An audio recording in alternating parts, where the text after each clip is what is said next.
questions during, please feel free to kind of jump in there and just unmute yourself, ask the question.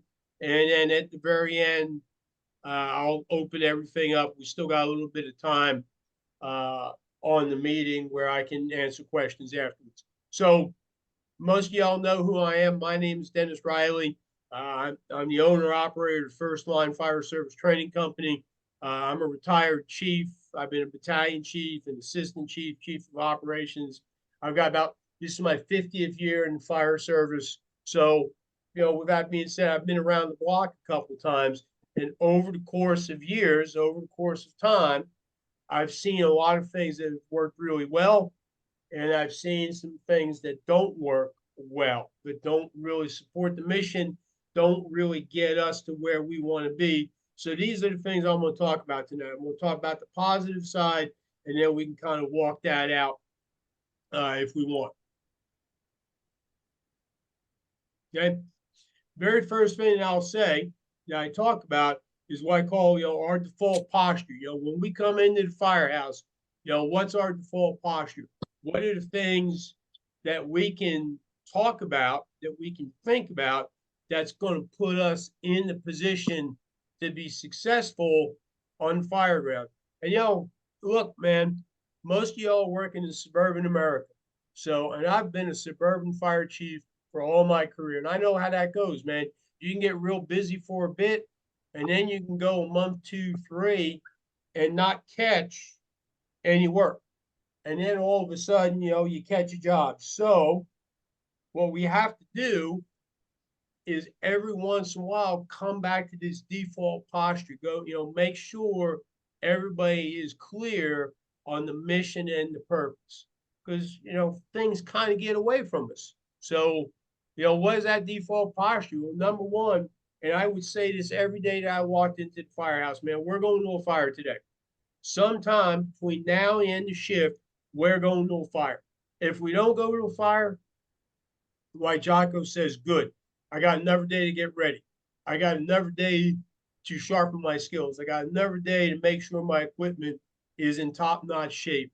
But until the shift is over with, I'm walking around saying, hey, man, the bells are going to hit and we're going to a fire. Because the law of recency says what we do best is what we have just done recently. Well, if we're in suburban America and it's been, excuse me, 2, 3, 4 months since we've gone to a fire and we're making EMS runs and automatic fire alarms, that's not, a working fire is not in our recent history. So we want to go back every day and make sure everybody is ready to go, man. They're locked in, ready to go. We're going to a fire today, man. This is for real. This is serious business here. Make sure your gear is squared away. Make sure the rig's squared away. Make sure the hose loads are squared away. Because that's how we went on fire ground. It's just that simple. And I will tell you from traveling around, there's a lot of places that, they do so-so on that.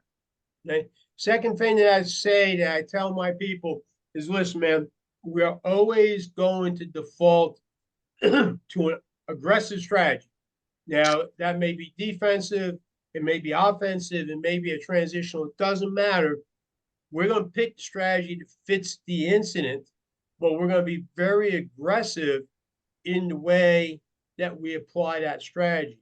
And, a lot of times when as soon as they say, we're going defensive, well, everybody takes their foot off the gas. It's all right.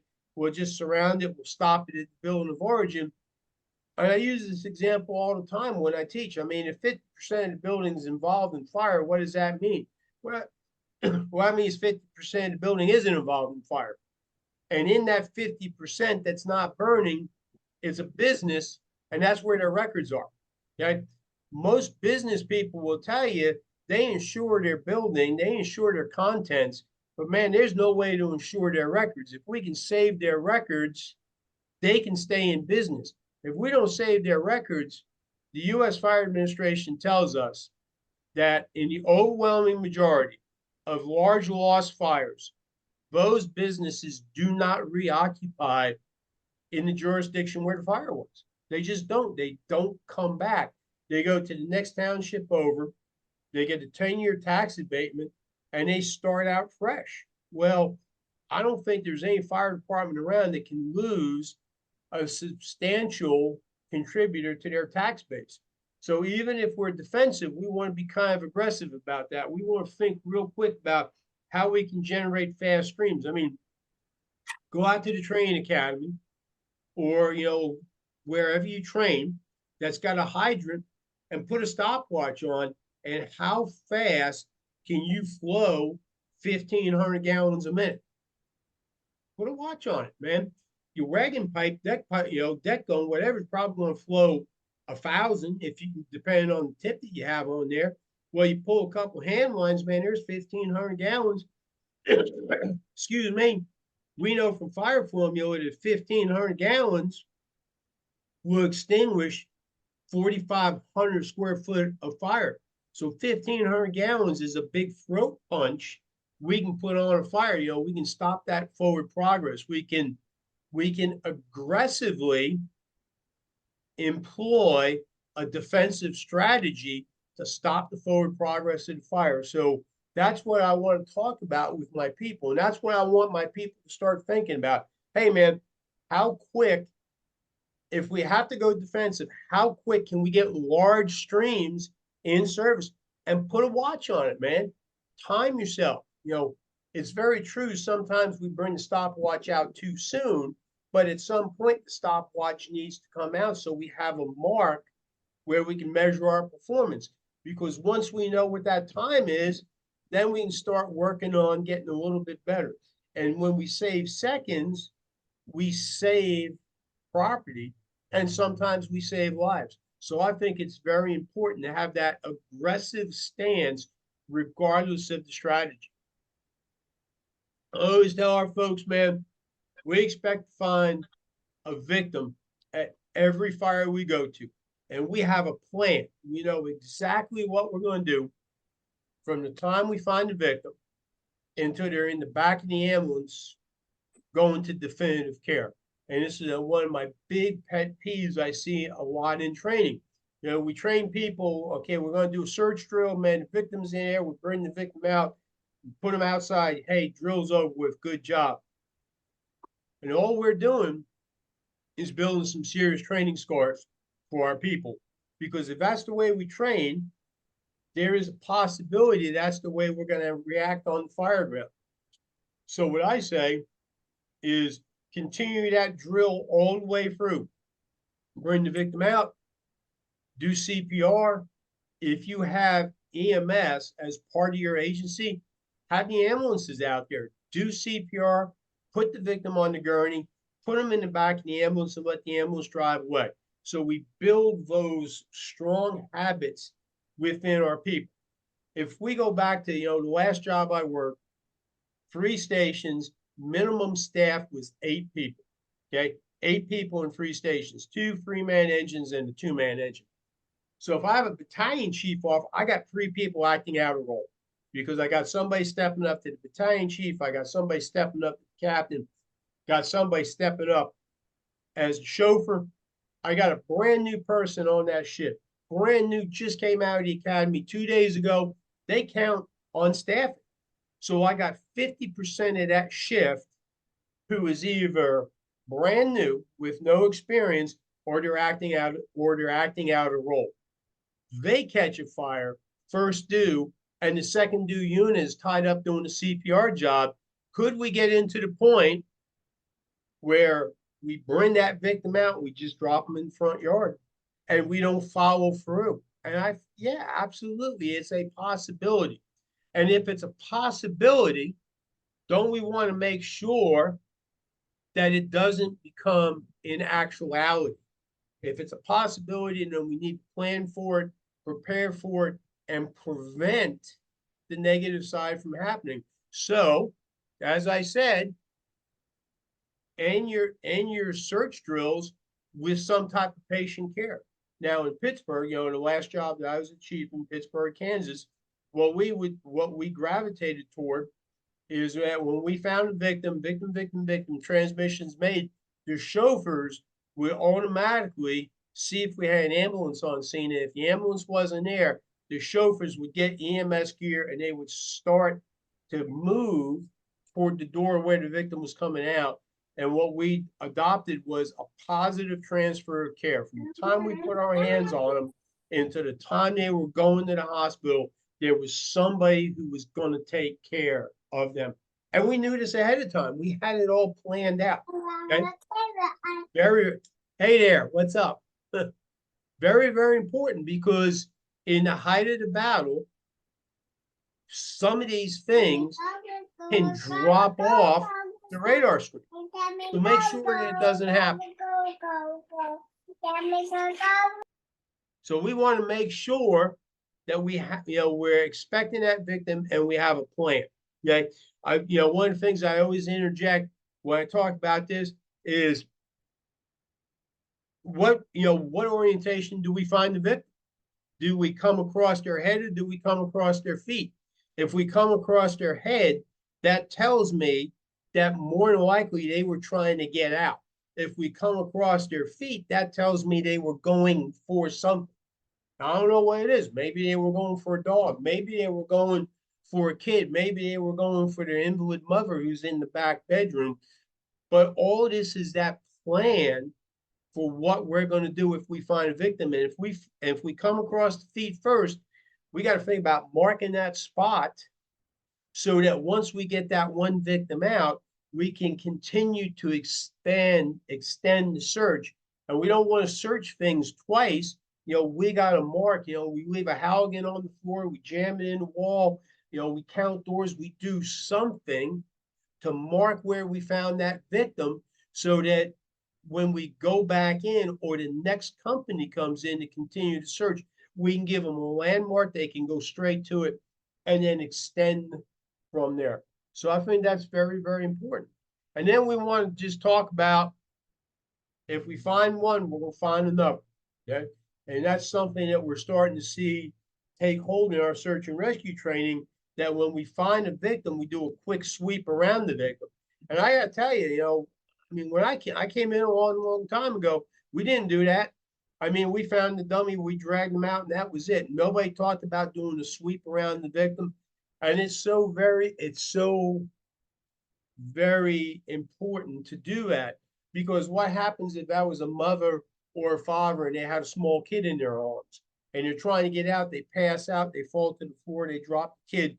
We feel the adult, but we don't feel around them for the child. So we drag the adult out, go, okay, job's over with, we made the rescue. Smoke clears, we go in there and do overhaul, and 3 feet away from where we found the adult, we find a kid laying on the floor dead.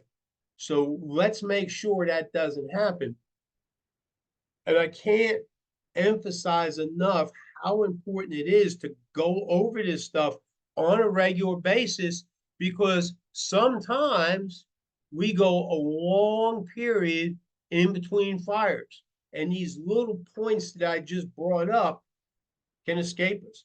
So let's make sure we cover that default posture all the time. We go back over so everybody is clear on what the mission and the expectations are.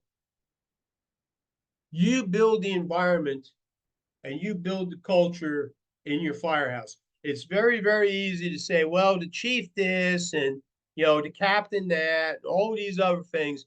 But at some point in time, we've got to think about the culture and the environment that we're building in our firehouse. And we got to explain this to our people, because this quote is very true. The misconception about highly successful cultures is that they're happy, lighthearted places. No, they really aren't. They're energized, they're engaged, they're oriented less around achieving happiness than around solving hard problems together. So when we get these new people coming out of Fire Academy, what are they thinking about? Are they thinking about, oh, I'm just going to go hang out at the firehouse? Are they talking to their uncle who's over at the mud truck, engine 14? They don't do a whole bunch of anything, they run 90 calls a year, man. They just kind of come in, they throw their stuff on the rig and whatever. But this person, that's their impression of what it's like. But then they come to our company. Our company is not like that, man. Our company is a hard driving, aggressive engine company, truck company, squad company, whatever.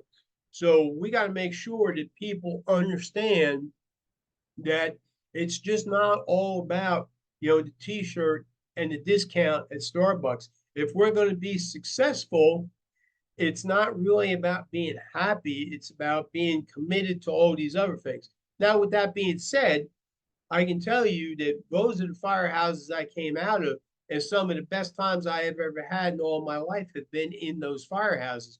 It's not like it's a prison. It's not drudgery. It's a commitment to. And sometimes people don't get that. Sometimes people don't understand that. Sometimes that may not be what people are looking for. And we can't make the assumption when new people come to our firehouse, they understand that, we are, an energized, engaged, oriented around solving hard problems, working together in this team environment. We just can't assume that people know that. We got to make sure that they know it. We've got to take time to sit down and talk with them and lay it out. Hey, this is what we're doing here. Hey, this is our principles. Hey, these are our guidance. These are the things that drive this place. So we want to make sure that they know that.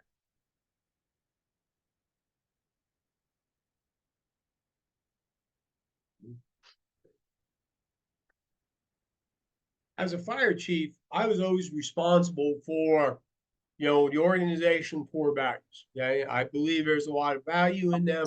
I believe they're important. I believe you have to define them. I believe in all that stuff. But I also understand how things work in the firehouse. And if we don't take some steps in the firehouse to connect our firehouse to that poster on the wall, people walk right by it. After a certain amount of time, it just becomes window dressing. They walk right by, they don't pay any attention. So how do we kind of bring life into the department's core values? How do we connect the firehouse with that? Well, one of the things that I say is that we at the firehouse at the platoon level have got to identify values that we have as a group that connects us to the big picture. So when I was a captain at Rescue 13, when I was a battalion chief on the B platoon, I was the tour commander. New people come to my company, I would sit down with them and say, listen, I want you to know what this company, what this platoon values. And I want you to know what you need to do to fit in the big picture. I want you to know what we value so you can be successful here. So the very first thing that I talk about is trust. Okay. Everything is built on trust. As the boss, I've got to earn your trust. Okay. I know you're not going to give it to me. I'm telling you, I'm going to work as hard as I can to earn your trust. But I'm also saying, I got to trust you. So don't do stupid things. Okay. Don't put yourself in a position where I can't defend you. Don't break the rules. Okay. Don't violate policy and procedures. Don't jump on the rig and not fasten your seatbelt. Don't go to a fire and not put your gear on. Don't do all these things, okay? Because if you start doing things like that, you're sending a message to me that I can't trust you. And that's not going to be a good thing. So if this is going to work for us, okay, if you're going to be successful, which makes me successful, we got to trust each other. Second thing I say is tactical excellence. There's nothing short of that. Now, we had this big discussion. Are we ever going to achieve excellence? I don't know. How do you define excellence? Are you ever going to? I don't know. But I always want to strive for it. I always want it to be my goal. I always want to work toward excellence. And if I'm doing the work to get me there, I'm going to be in a good position. But I'm telling you, if you come to work in my firehouse, in my platoon, you better embrace this. So if you throw a ground ladder and it's upside down with the butt in the air and the tips on the sidewalk, hey man, what are you doing? If you're if you're jackassing around with a residential front door that's not overly fortified for 10 minutes, what are you doing, bro? There's a problem here. If you're riding on the engine and you pull that hand line and it's just a big flaming mess of spaghetti in the front yard, what are you doing? Okay.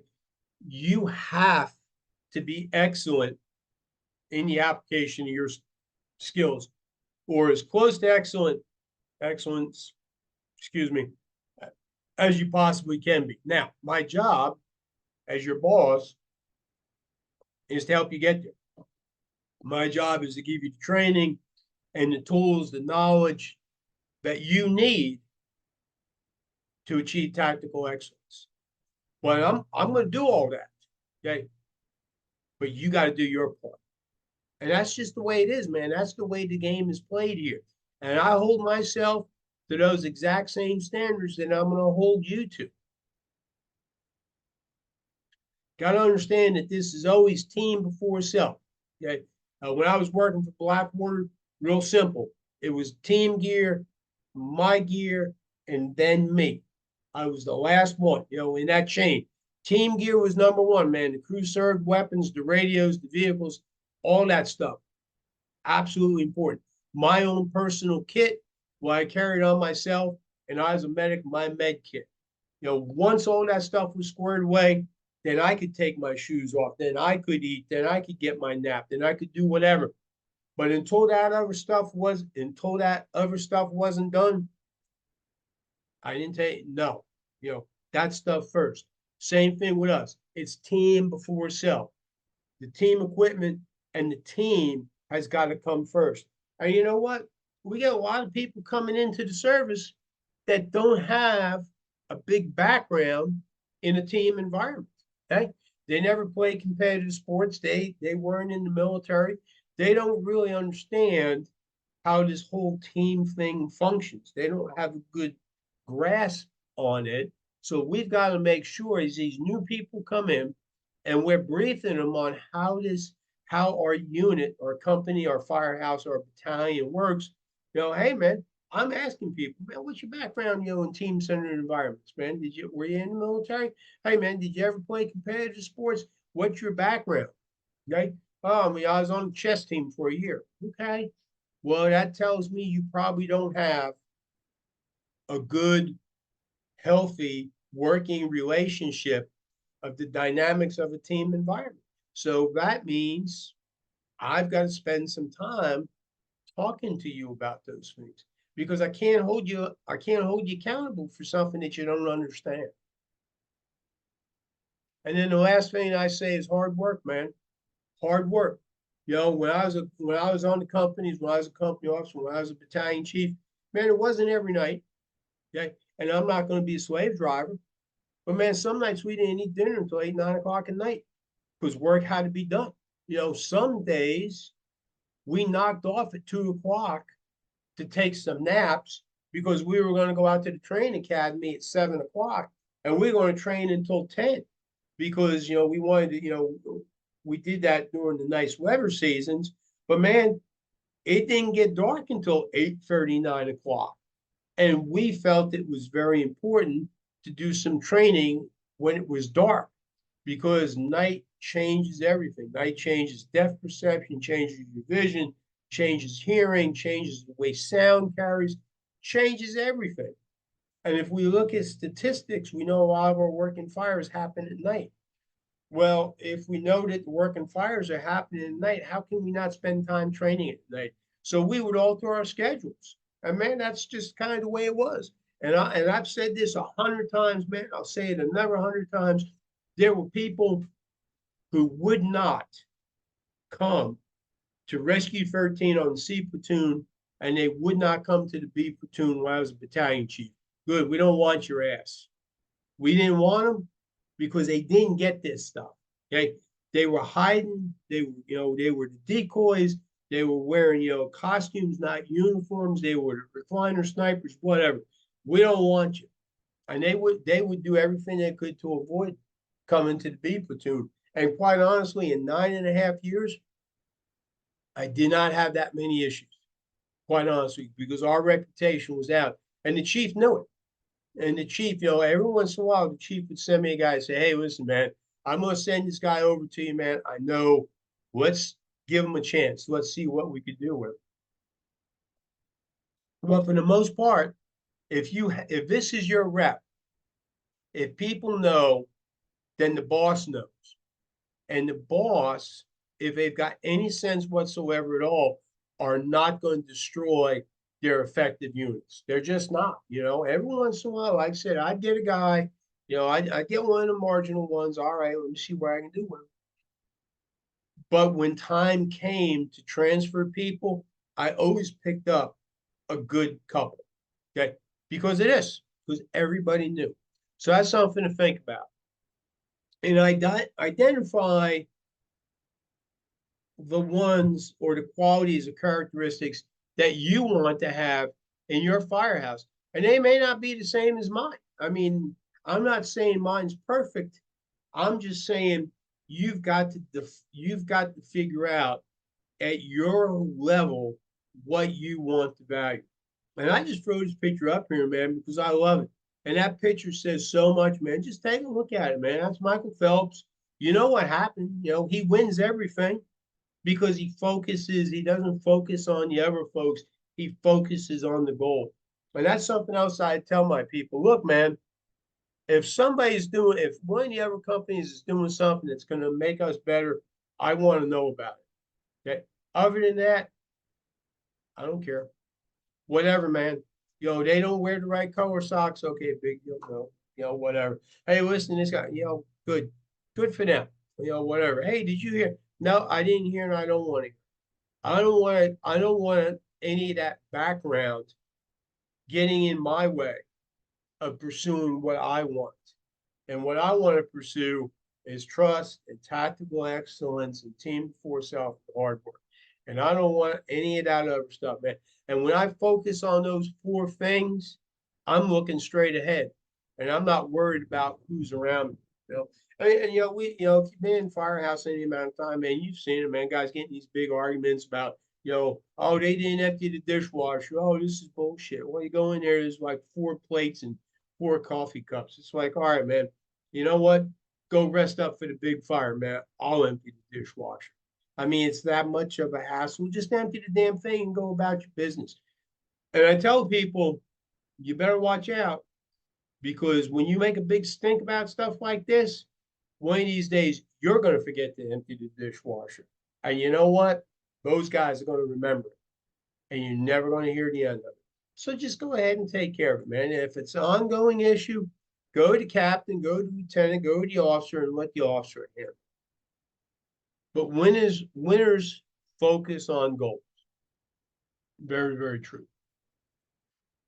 When we talk about training, this is a Marine Corps officer. This is a Marine Corps infantry officer. Delta Force in the Army, the hostage rescue counterterrorism unit. They have open tryouts. Any branch of the service, if you're in the Coast Guard, you can go to Delta Force selection. If you pass selection, you go in the operator training course, spend about 6 months, you pass that, and then you go off into one of the squadrons. So this guy was a troop commander for several years at Delta Force. And for those of you that don't have a military background, man, Army and Marines like oil and water, man. This is a Marine Corps officer, and listen to what he says about an Army unit.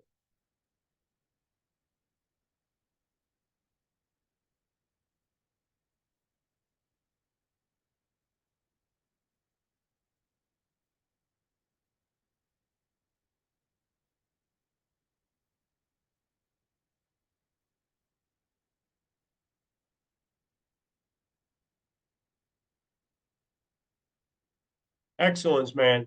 Excellence. As a byproduct of training. Okay. Great organizations can execute the basics flawlessly. So at the end of the day, whose responsibility is that? If we agree with that statement, then who's responsible for that? I'm responsible for my own capabilities as an officer. I'm responsibility for the people in my command. So if I've got a marginal performer, it's my job to do something about that. I've got to train that person. I got to coach them. I got to counsel them. I got to do whatever. And if they're not getting it, then I got to, push that to my boss and let my boss figure out how they're going to deal with it. But excellence is our responsibility. We can't just say, hey, man, I want to be good today and not do anything about it. If you want to be good, you got to be willing to do the work. You got to be willing to drill. You got to be willing to train. You got to, have some semblance of fitness. You got to have all those things because it just doesn't come because, and, you make a choice for yourself, man. Do you want to be part of a great organization or do you want to be, so-so? Do you want to be substandard? Do you want to be okay? As I said, I travel around a lot, man, and I am here to tell you, there are some organizations that are they're just train wrecks riding around on red trucks because they don't get into this. They don't focus on this stuff. They don't talk about this stuff. So if you want to be excellent, step up and take some responsibility. You got to start making something happen at your level. And the higher you go, and I warn guys about this, the higher you go, the more responsibility you have for this particular statement. So when I was a fire chief, when I saw a fireman doing something stupid on the fire ground, who do you think I talked to? In departments where I have battalion chiefs and company officers, I went to the battalion chief and I said, hey, bro, you better get all that captain out there at Engine 14 and figure out what the hell's going on with this guy. Okay. And in smaller organizations where I didn't have battalion chiefs, I went straight to the officers. So, like, what's going on, man? I watched what you guys did on that fire ground, man. That was horrible. Don't let it happen again. So there's a whole bunch of responsibility that comes with being a professional. You've got to be willing to accept it and do your part. So, where do we start? So I'm going to put both of these up here. And there's two concepts here that I talk about. Number one, I'm good friends with Chief Thompson down in the colony. And what they've done is they've identified the big five critical skills that every firefighter in the colony needs to be proficient in. Right? And they spend 90 days every year just drilling down on these 5 skills. And they've got it laid out where it starts at the company level. Okay, and the companies will drill, company officers will drill the members on the 5. And then they start doing it at the battalion level. The battalion chief gets involved and they start doing other drills. And it gets to the point where the chief of operations and the fire chief are out there watching these drills, evaluating. So what do you think happens like a couple weeks before it? Because it's on your schedule. Okay. They know this year when the quarter for the big 5 will be next year. So what do you think happens a couple weeks before that quarter starts? Everybody starts getting ready, man, because they know everybody's watching. Okay. Because this is a department-wide standard. These are the standards for the big 5 tasks. And the tasks, the big 5 are broken down into individual tasks. Everybody knows what they are, man. And everybody knows that everybody's watching and everybody is keeping everybody honest. So, we talk about a month. I mean, we talk about a quarter. Well, this is actually lasting a little longer than a quarter because they're starting to get ready ahead of time, And then they always can circle around on a rainy day when there's nothing going on. Those company officers are digging into the big 5. Hey, listen, man, we don't have a lot going on, man. It's pretty rainy today, man. We're going to go over SCBA real quick. Hey, we're going to go over RIT. We're going to go over Mayday. We're going to go over ground ladders. Hey, we're going to go over forcing an inward swinging residential door with a set of irons. It's something that's so ingrained in them. They're always proficient in these tasks. Okay. And when I talk about R10, that's when I get my company together. I'm a company officer. I get everybody at the kitchen table. Everybody gets something to write with, something to write on. What are the 10 things that this company needs to be good at? Okay. So if I'm on an engine, I probably don't have to worry about throwing a 35-foot extension ladder because I don't have a 35-foot extension ladder on the engine. The trucks do, but I don't have it. So I'm not going to put that, on my tent. But maybe I'm going to put, extending off of the blitz gun. Okay. Maybe I'm going to put extending a pre-connected hand line. Maybe I'm going to do these engine things that we don't do all that often. And the goal of the exercise is once we do it, we get all the papers together and we start looking at it because somebody may notice something that I don't. Now, this is a picture from Sunrise Beach, Missouri, when we put a 13-story high rise online. So the companies that were responding to the high rise, they did a high rise training because it was in their local. I mean, it had to be proficient in that.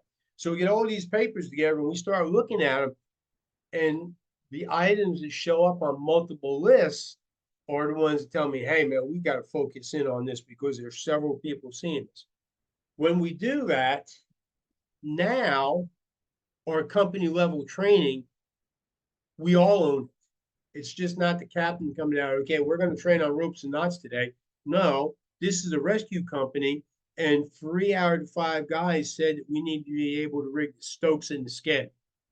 So when I put that as the captain at rescue on the training schedule, it's what the people on the company told me we need to be proficient in. So now instead of a guy saying, we don't want to train today. Well, now, hey, look, man, you guys identified it as a critical task. So we're going to train on it. So, and the other thing I'd say is if you have new people in the company, make sure they get, a voice in this because those new people are not invested in the system as it's been for the last 5 years. Those new people walk in the firehouse and they see something that we just don't see. I mean, we're so accustomed to our firehouse and the way we operate. Sometimes things just become background noise and we don't notice it. But that new person walks in and they pick up on it right away. Hey, man, it'd be a lot easier if we did this instead of that. Hey, listen, have you ever thought, what are we going to do if we go to the nursing home, and we have to evacuate people? So make sure everybody gets a voice because that newest person may come up with something pretty critical for you. And I'll tell you right now, man, this is the gold standard right here. Competent firefighters can operate at an extremely high level of proficiency in challenging, dangerous environments. Excuse me. This picture comes out of Boston, Massachusetts. I want you to take a look at that picture real quick, man. That dude is at the very top of an extension ladder, hanging on to a building for balance. And that woman is probably going to make the hardest decision she's ever made in all of her life. If I stay in here, me and my kid are going to die. My only choice is to hang out a 3rd-story window and drop my child to somebody in bunker. She doesn't know that guy. You think she leans out that window and says, hey, man, you go to the gym today, man? You ready for this? Hey, man, when's the last time you've operated on the tip of a ladder? Hey, man, how comfortable are you with that air pack? Hey, man, she's not asking any of those questions. She sticks her head out the window and she sees a fireman and she drops her kid. So I think that everybody in this webinar has probably got 2- and 3-story buildings in their fire district. And I will tell you, in my opinion, this is the gold standard. Everybody who rides a fire engine in your organization should be able to do that because that's basic, man. That's a residential fire, man. That's not the Towering Inferno. That's not the Twin Parks fire in the Bronx.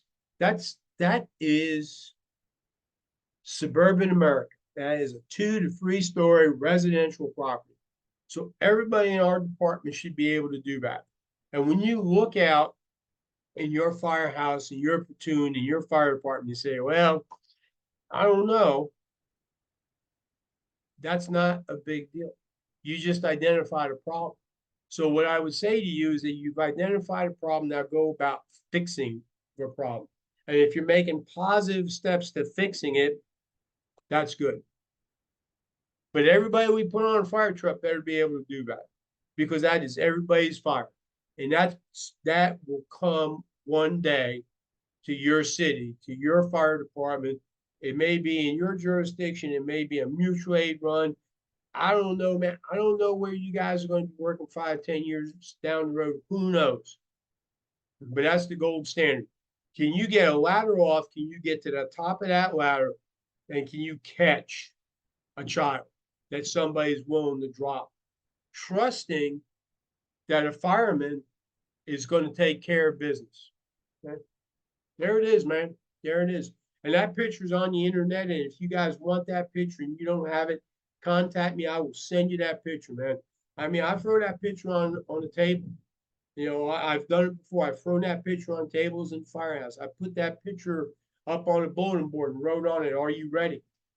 with a question mark. You know, some folks don't like that. Some folks don't like to be questioned, but that's okay, man. That's what we need to do. And that's what our training, if we look at the big five, if we look at our 10, if we talk about hard work, if we talk about everything we talked about up to this point, and we talk, you know, we will get there. But if we're not talking about this stuff, if we're just kind of hanging out in the recliner, you know, waiting to go to the next medical run, you know, you come up short. My quote. Take ownership of your firehouse. Okay. You know, my office, you know, I had the corner office. I was way down on the end of the firehouse. And so many times you get, oh, well, you know, stupid, you know, policy, stupid procedure. The chief this, blah, blah, blah. I tell you, I talk to guys all the time, man. You know, guys say, well, you know, the chief's this, chief that. And I go, all right, you know, are you in the same firehouse as the chief? No, thank God, man. I never see the guy. The only time we ever see him is when he stops in here to get his car washed. Well, bro, he's not controlling your work environment. Okay. He's not writing memos that say you can't jump on the rig and go out and do a pre-plan. You can't jump on the rig and go stretch hose. You can't jump on the rig, go throw ladders at a closed commercial building. Okay, take ownership of your firehouse. Y'all live out here in the engine room, man. Don't let the corner office impact your day. And you know, I mean, you know, I use these examples all the time, man. You go, you know, we have roll call. I read a new order from the chief. Guy, oh man, it's the stupidest thing. Man, I would never do that. Bro, if you would never do that, why are you worried about it? You know, if you would never do that, then you're never going to violate the policy. Don't worry about it. Oh, well, that's bullshit. You know, oh, they should have dealt with the guy. We know what's going on. Well, maybe they went to deal with that guy. And when they got to HR goes, well, you don't have a policy on this, chief. You can't reprimand somebody because you know, lacking a policy. And I go, well, do I have to write a policy about everything? Well, you know, chief, I can just tell you, you can't reprimand somebody for doing something that's not clear in policy. And that happens. So why do some dumb things come out? Well, maybe that's the reason. You know, the point is, unless you're sitting in the chief's office, you don't know every conversation that goes on. You don't know all the factors that went into making that decision. So when your guys say, hey, man, that's stupid policy, why are they wasting time? I would never do that. Well, if you'd never do it, don't worry about it, man. Just go about your business. Make like it would never happen. You know, don't worry about it. You know, the other thing too is, you know, you get guys there, they get all wound up, you know, like, what's going on, man? Well, Jimmy told me a shift change, blah, blah, blah. Well, there's a couple things to think about. Number one, science tells us that the human mind is naturally inclined to look 75% of the human mind is naturally inclined to look toward the negative. And it's a survival sense from when we were like the table appetizer for the saber-toothed tiger. Well, this guy, Jimmy, who's spouting off, he hasn't been right about anything for 10 years, but he spouts off about something. And because we're naturally inclined to go to the negative, now all of a sudden Jimmy's right. So maybe every once in a while we need to pull our guys back into reality and say, hey, man, what are you worried about, man? He's never right. Don't worry about it. Whatever he says, I don't have an order out here in front of me from the chief, so don't worry about it. Just go about your business. Take ownership of your firehouse because we all know, man, when one of these dumb policies come out and people get worked up about it, they stay worked up all day long. When Jimmy starts this rumor or Jimmy comes out with this thing that's not substantiated, guys get all worked up, man. They stay worked up all day long, man. Don't worry about that shit, man. Get on the rig, go out and do some fireman stuff, man. Get on the rig, go out to an apartment complex and stretch some dry line. Go out and find the longest stretch you're going to have to make in this apartment complex and train on it for a little bit. Go out and throw a couple ladders. I guarantee you, if you have one of these situations where the guys are getting all worked up about something, I guarantee you, if you go out and do some fireman stuff, guys will forget about it. They'll just say, yeah, and they'll just go back to their business. So now we can go back to that default posture. Now we can go back to talking about those things that are really important instead of wasting our time on nonsense. Right? We treat each other well, man. It's a big, big deal. And there are some firehouses. I had a guy, I came into an organization one time, and I had a guy tell me that the environment in the firehouse was so lousy, he would sit in his car until 2 minutes before shift change. And then he'd go in the firehouse. He'd get there early, but he'd just sit in his car. He said, I just didn't want to come in the place. It was just that bad. And most of those places are that bad because we just don't treat each other well. Now, I'm not saying you got to be best friends with everybody, go to their kids' birthday parties and stuff. I'm not saying that. But what I'm saying is you got to take a little bit of time, go out of your way, and do a few nice things for the people you're working with. So this is my buddy John Spear out in Colorado. He's got his stuff in the dryer, forgets about it, gets busy doing something, goes back in, and that's what he finds. Somebody took his t-shirts out, folded them up, put them on top of the dryer. Everybody here at one time or another has had that experience where you walk in and your stuff's just sitting in a big pile on top of the dryer or the washing machine because somebody else wanted to use it. I mean, when I was a battalion chief, I was working overtime one time. I was washing my sheets. Somebody stopped the washing cycle, took my wet sheets out, threw them on top of the dryer so they could do their laundry. It's like, are you kidding me? Like, really? What an asshole that was. But that was an overtime shift. And I will tell you, you could feel it out as soon as you pulled into you didn't have to walk in the firehouse. You could feel it in the parking lot because that's just the way that shift was. So treat each other well. I mean, how long did it take for that guy to fold 3 t-shirts? Really? I mean, you're just that busy. You can't find that. This is Chief Gordon down in Houston. Sunday's a big day for them. They got the biggest firehouse in the city. They're one of the busiest firehouses. They got a ton of stuff. Everything gets pulled out, everything gets washed, and they wash out the base. So what does Chief Gordon do? He just goes in the back and he cooks breakfast for everybody. So that when all the work is done, everybody can sit down at one time and have a meal together. And that's the highest ranking guy in the firehouse doing that. He could easily just go sit in his office and wait for him to ring the dinner bell. But he goes out of his way to cook breakfast for the guys because the guys are out there washing rigs and hosing out the bays and everything else. And this is a picture. Excuse me. This is a picture from Cherry Hill where I'm retired out of. And the kitchen table is a big deal in Cherry Hill, man. We eat meals together. Okay. A lot of places, most of the firehouses cook all their meals. Sometimes they'll run out and they'll grab something for lunch. But when they come back, they all sit down at the table and they all share a meal together. So they treat each other well. This is how we build a strong team. I think one of the issues that's eventually going to come back and impact the fire service are the individual bunk rooms with doors. I think it's a problem because I know fire departments that have them and people start to migrate to those bunk rooms. And before you know it, they're in the bunk rooms and they're closing the door. And there are fire departments that have those individual bunk rooms, and the only time the guys see each other is when they're out making runs. Other than that, man, they're held up in their bunk rooms. How can you build a strong, effective team if you're not spending some time together? Okay?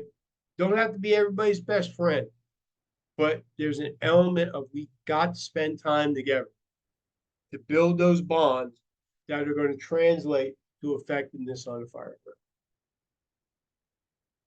Okay? Got to understand legacy. Okay? If we're talking about mission and purpose and everything else, understand that you are part of something that started way before you did and will last long after you're gone. Okay. So this is when we first merged in Cherry Hill. That's me. I was in charge of our recruit academy. First recruit academy we ever did. 15 people. Okay. The red arrow is the chief who retired 2 years ago. And the yellow arrow is the current chief of the fire department, of the Cherry Hill Fire Department. You know, one of the largest fire departments from Trenton south. I mean, I think it's Trenton, Cherry Hill, and Atlantic City are the big agencies. Okay. As a recruit, you know, he's in recruit school. This is graduation night. We're getting ready to march into the auditorium, Cherry Hill East, to do the graduation ceremony and for them to take their oath of office. Okay. Understand legacy. Understand what you do impacts the future of your organization. Okay. You know, I hear it all the time. You know, all the young guys this and young people that, and blah blah blah, and they don't. They're the future of the fire department, bro. Okay, if you care that much about this organization, they're the future of the fire department. So why don't you climb down off your high horse and talk to them for a little bit? Oh, them dumbass kids, so the plus and minus screwdriver. So what? So he doesn't know what the screwdrivers are. Take him out to the toolbox and say, hey man, there's an element of mechanical aptitude you're going to have to be successful in this job, man. Come on out to the toolbox, man. Let me teach you a few things. I mean, I hear this all the time, man. Understand legacy. Understand that if the next generation is only going to be as strong as we provide them the tools to be strong. How many people growing up in New York City, they live on the 14th floor of a city housing project? How many of them people have a chainsaw in their closet? Nobody. But you live in New York City, you get preference points. You go in the New York City Fire Department, and guess what? Sooner or later, you're going to have to use a chainsaw. They teach them. They've got old senior guys out at the academy that just train new people how to do stuff, man. There's nothing that is not trainable. There are some people who are untrainable, and we got to identify them and eliminate them from the service. But everything that we do, we can train people how we can train. I mean, nobody was born doing what we do. Nobody was born with the skills that we currently have. We got them from somewhere. And if you just say, well, the young people don't want to learn, well, you know what? Most times they don't want to learn because they've been treated so poorly by the messenger, they turn the messenger off. Treat each other well. Go out of your way for a little bit to build some bonds with those new people on the team. I mean, you have a story, we had a guy, the captain told him to go out and cut the grass. He said, man, I don't know how to start a lawnmower, man. So what do you mean you don't know how to start a lawnmower? Well, I live at home. That's my dad's pet project. He doesn't let anybody cut the grass. Well, all right, we'll go out there and teach him. We taught him how to cut grass, and the guy did a good job of it. Okay. That's understanding legacy. Understanding that what you do today is building the future for your organization after you're gone. And that's part of your mission. That's part of your purpose. That's why you're here. So this is the Twin Parks fire I want to say it was in the Bronx. At one time, they were doing CPR on over 30 people on the sidewalk. They expended all the cyno kits in the borough. They had to bring cyno kits in from the other boroughs. They lost like 18 people in this fire, but they saved 30 some odd people. So this is the fourth due ladder chauffeur. He gets there. His company deploys inside the building right away. His officer says, "Hey, man, just set yourself up." So this guy gets out of the rig. He moves rigs out of the way. He does a K-turn. He backs his rig in, throws the main up, runs up the main, and he starts carrying people down the main. That's an iconic picture. I'm a friend of Chief Leeds. He gave me this picture. He told me, go ahead and take a picture and use it in his presentation. So I know this whole story. I know it very well. Okay.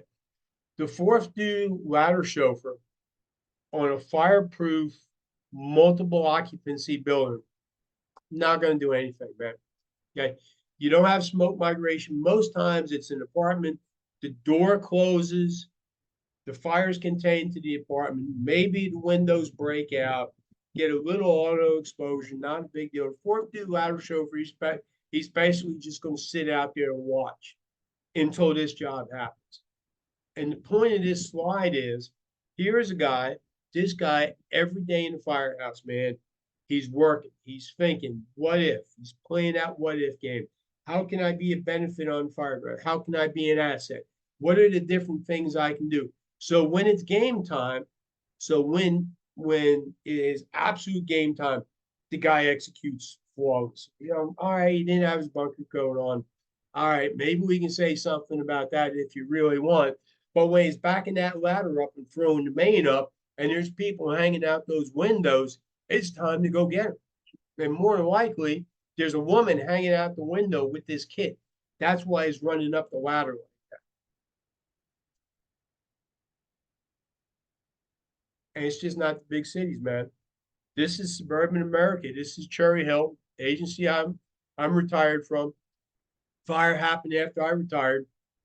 Fire starts in this apartment at 3 o'clock in the morning, 2, 3 o'clock, whatever.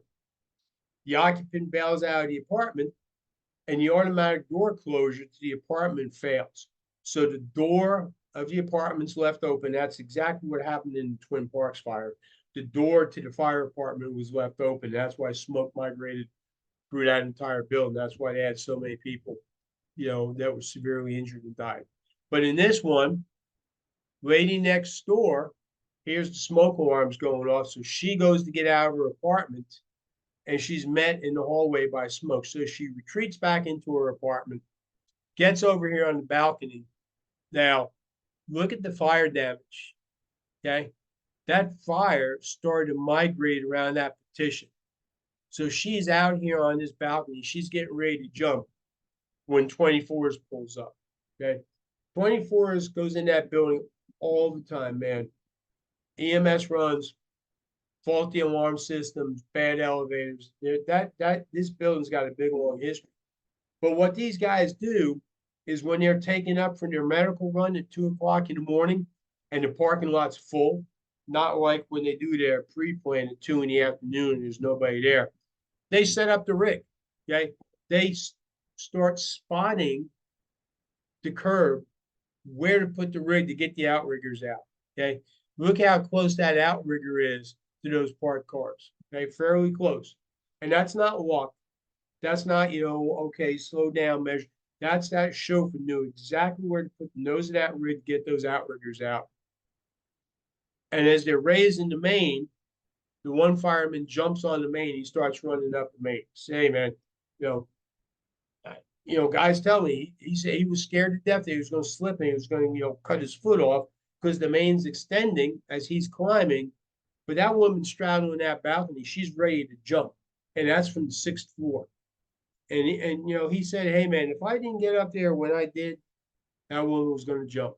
And the four of us were going to stand there, we were going to watch her die. And it wasn't going to happen as long as I had something to do with it. This is suburban America. This is small town America. But these are guys who, when they go out on that medical run, they're setting the rig up. They're marking the curbs so they know where to put that rig. These are guys that are sitting around the kitchen table. And quite honestly, I don't know if they have a policy or a procedure using aerials for rescues off of balconies now.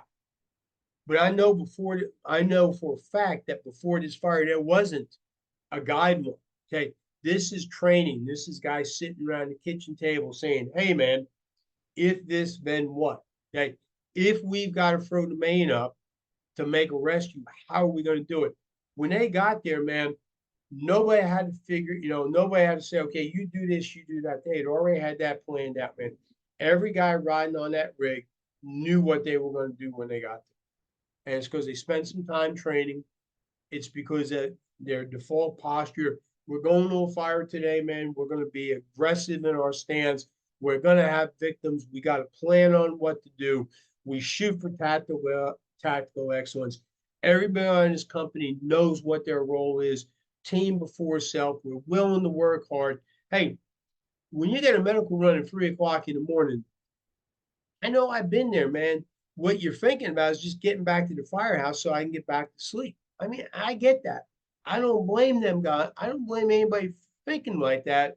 What I'm saying is that, hey, take 20 minutes and set yourself up for success because you don't know that fire may come in your next tour, or that fire may come in on the last day you work in the firehouse. You don't know when that fire is coming in, but it's quite obvious that fire is going to happen. It happened there. The title slide I showed was another mid-rise fire we had in Cherry Hill. We go to those things on a regular basis because they're in our city and they're going to happen. Talk about this, man. And sometimes, sometimes I get a little emotional when I talk about this, but that's okay, man. That's okay. It's one of the most important slides I've ever used. Okay. And I gotta ask people, I want people to sit there and answer this question for themselves. Like, who's your number one? So of course, this is my wife, my daughter, these are my grandkids. And they are, they are the driving factor in my life, no doubt about it. What I do, everything that I do is to support them, is to, position them for success. I mean, they're the most important people in my circle, no doubt. But I will say this, that if you take an oath as a firefighter, and you pull up in front of a house that's on fire, and you got $4,000 worth of turnout gear on, and you got an $8,000 air pack, you got a hose and nozzle package, you can flow 160 gallons a minute, you got 2 or 3 rooms burning in this place, you got a 1,000-gallon booster tank, 700, even a 500-gallon booster tank, okay? And there's somebody laying in that hallway in their nightgown. At that point in time, who is your number one? And I'm not saying to diminish the value of your family in the least bit, because I don't do that. But I understand that at that moment in time that I just described, those people in that hallway, those people in that house are depending on me and the people I bring to the fire ground to change the course of events. Because if we don't do anything, if we don't act in an aggressive manner, they're going to lay in there and die. Okay. As we're getting off of the rig, they may be laying in that hallway, taking their last breath on the face of the earth. And the only thing that's going to stop that is us. And that's what this business is all about. And this is a conversation that I think we need to have with everybody in our firehouse. Do you realize this? Do you realize the responsibility and the trust that the community puts in you to get this job done? And that's what this job is like. And and I know some people, in this webinar are in agencies that don't go to a bunch of fire, man. And that's a hard thing to kind of keep in the forefront. But that's what's important, because if you stay in the fire business long enough, you're going to have that moment. Okay. And Winston Churchill says this, man, every person is put on the face of the earth for a purpose. And we'll be that person who at that moment of opportunity is called to perform and they're not prepared. Okay? And if you're in suburban America and you're only making fires every 2 or 3 months, and oh, by the way, you were on vacation for the last fire, so you haven't made a fire in 6 months, 6 months in a day, you're in that situation I just described, man. Hey, time out. I'm not ready. Hey, man, I'm a little bit rusty. Hey, I'm a little out of practice. Hey, I haven't practiced my mask drills in a while. It's going to take me a minute to get my mask on. Well, that's great. They got 3 breaths left. They don't have a minute. Every second on the fire ground belongs to them. It's not our time, it's their time. So if you fumble around with your mask and you fumble around with getting the line off the rig and you fumble around with forcing the door, man, you start adding that up, that's a lot of seconds that doesn't belong to you. So if you're going to accept the responsibility of this job and you're going to acknowledge that at that moment of time, those people are really your number one, what are you doing now to prepare to make that happen the way they're depending on you to make it happen? I mean, I never, I retired, but I was I was at firemanship, and a guy did a lecture, man, and man, it really made me think, man, if I was still on active duty, I would wire, I would have a door company come in and wire buttons for the garage doors inside the lounge. So as soon as we got to run, you could hit the button because by the time you got out to the rig, the door's open. I see companies all the time, they jump in the rig, they start the rig up, and then they use the garage door opener to put the door up. Well, the door takes 15 seconds to get up. So they're sitting on the rig for 15 seconds waiting for the door to go up, man. I would rewire those buttons. Like I said, I'd have this set of buttons put into the lounge. So as soon as you hit the tones, man, you can boom, the door's up, man. You're out on the rig, you're out the door, saving a couple seconds. Does it matter? I don't know. I don't know. But if I can position myself to be all that much more efficient, then why wouldn't? Who's your number one, man? Who's your number one? Okay. Goes right along with that, man. We have immersed ourselves in a culture of safety at the expense of the people we are sworn to protect. There's no doubt in my mind whatsoever at all that we've done that. Now, I'm not telling you to be stupid. I'm not telling you to be reckless. I don't, I understand risk management. I am not risk averse, but I understand risk management. Sometimes it is a no-go. But man, I got a laundry list of things we can talk about. And clean cab, clean cab, clean cab. Well, I'll tell you what, you put a white glove on, get in the apparatus and run your hand across the dashboard. Tell me what the glove looks like. You want to worry about a clean cab? Well, there you go. What you think that is on the dashboard? If you're going to fires, there's some contamination there. Okay. So, and I'm not, look, I've had good friends of mine, very close good friends of mine, pass away from cancer. That was occupational correctness. So don't take this the wrong way. I'm just saying if we're going to be worried about these things, let's be worried about everything. Let's start looking at all these different things that are contributing and make some good decisions. Let's manage the risk. Hey, put the air packs in the compartments, come back to the firehouse, clean the air packs, put spare packs on the rig. I tried very hard in my agencies to make sure we had spare air packs in the station. So they could come back, they could clean the air packs, and the air packs that were on the rig were clean. So I didn't really worry about air packs being in a compartment because what was on the rig I knew was clean because we dedicated funds to make sure that we could do that. I'm not saying don't be concerned, but let's be smart about the way we do this. Let's walk down the road the correct way.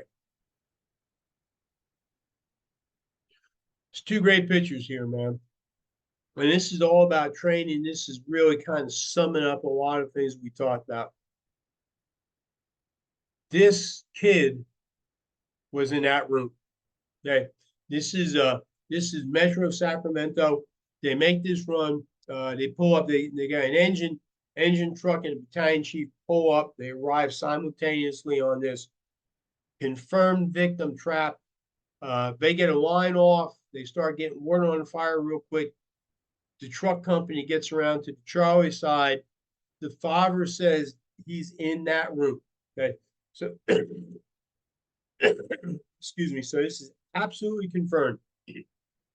He's in that room. Truck company gets a ladder up, man. They get into that room. The guy on the truck reaches in, and the bed is right underneath that window. So when the guy reaches in, he grabs the kid. He's got the kid. He passes the kid. There's a piece of video on YouTube that, and I can send you that link if you're interested. Message me. That actually shows this guy running across the street with the kid. He's unconscious. He's in full cardiac arrest, man. They get him to the hospital. They work him, and there he is 4 days after the fire. Okay, with firemen that got him out. These are the guys.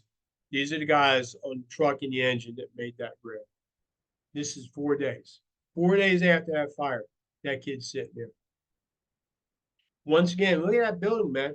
That building is everybody's. That is everybody's fire. This is not like say some big, high-rise complex where this is a two-story garden apartment. This run comes in 3 o'clock in the afternoon, man. This is everybody's fire, and this is what we have to be prepared to do. Okay, and look, most of y'all are probably not going to fires with the amount of people Metro Sacramento did. Okay. They threw a bunch of people at this fire. Most of us are not sending that amount of people to these fires, but we still have an obligation to perform. We still, that's the gold standard. That's what we still have to do. And he talks about, this is a pretty good quote here. Overall component on this call was fireground pace. From the setting of the first parking brake, all members were hustling, trimming valuable seconds off of the clock. Okay. I'm not a proponent of just running around on the fireground, senseless. But man, there are times where we have got to move. And if we're not doing that in training, we're not going to do it on the fireground. And this is it, man. This is important. I mean, I've used this picture a lot. I used to keep, I used to refer to this picture on a regular basis, saying, man, I'm the fire chief. I'm responsible to make sure this is the outcome we give our citizens. And it's just that, to me, it's just that simple, and it's just that important. Okay. And as we get ready to kind of end this all out, man, we only get one chance. So it's got to be right the first time. We don't get the mulligan. We don't get the do-over. We only get one chance. And it's got to be right the first time. That being said, man, that's the deal. That's what I got for y'all. That's all my contact information. That QR code will take you to my link tree. I appreciate it. I'm gonna stop sharing my screen. Okay. And I'm gonna stop the recording. And if anybody